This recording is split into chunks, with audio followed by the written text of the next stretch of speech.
మన రాష్ట్రంలో TDP, Janasena, BJP కూటమి ప్రభుత్వం అధికారం వచ్చి సంవత్సరం పూర్తయింది. అంతకుముందు 5 సంవత్సరాల పాటు చూసిన జగన్మోహన్ రెడ్డి వైసీపీ ప్రభుత్వం పోలిస్తే కూటమి ప్రభుత్వం పాలనపై మీ అభిప్రాయం ఏంటి? గత ప్రభుత్వంతో పోలిస్తే గత ప్రభుత్వం వచ్చి కొంచెం జనాలకి అవి అభివృద్ధి కార్యక్రమాలు అందగాని రోడ్ల అభివృద్ధి చేయలేదు. అప్పుల్లోనే బాగా ఎక్కువ కూరుకుపోయింది. ఈ ప్రభుత్వంతో టీడీపీ ప్రభుత్వంతో పోలిస్తే బాగా మెరుగుపడుతుంది, రోజు రోజుకు మెరుగుపడుతుంది. రోడ్లు కానీ, జనాలు సౌకర్యాన్ని కానీ, రవాణా శాఖ కానీ అంతా బాగుంది. కొన్ని చోట్ల ఇప్పుడు మన బీచ్లకు కానీ అన్నిటికీ అభివృద్ధి చేస్తున్నారు. అంతా బాగానే ఉంది. మన బాపట్ల జిల్లా అభివృద్ధి పాలనలో బాగుందా అని అనుకుంటున్నారా? బాపట్ల బాగానే, ప్రస్తుతం అయితే బాపట్ల కూడా బాగానే డెవలప్ అవుతుంది. గత ప్రభుత్వంతో పోలిస్తే ఇప్పుడు డిస్టిక్ అయిన వల్ల ఇంకా బాగా అభివృద్ధి చెందుతుంది.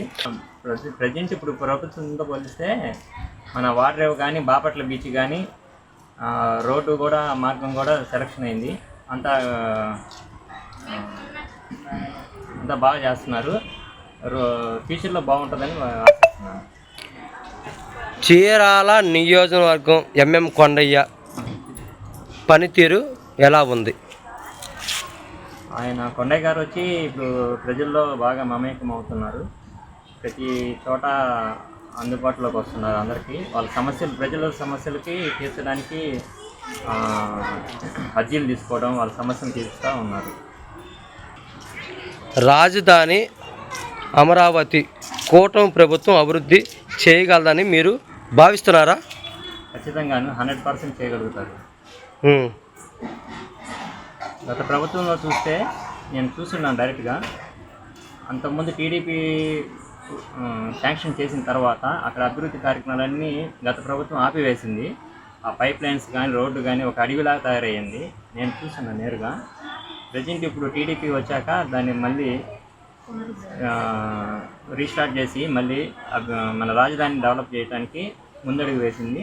ఖచ్చితంగా 100% రాజధాని అయ్యిద్ది. కూటమి ప్రభుత్వం పోలవరం ప్రాజెక్టు నిర్మాణం పూర్తి చేయగలదా? చేసిద్దండి, ఖచ్చితంగా చేసిద్ది. కేంద్ర గవర్నమెంట్ సహకారంతో ఖచ్చితంగా పూర్తి చేసిద్దని నేను భావిస్తున్నాను.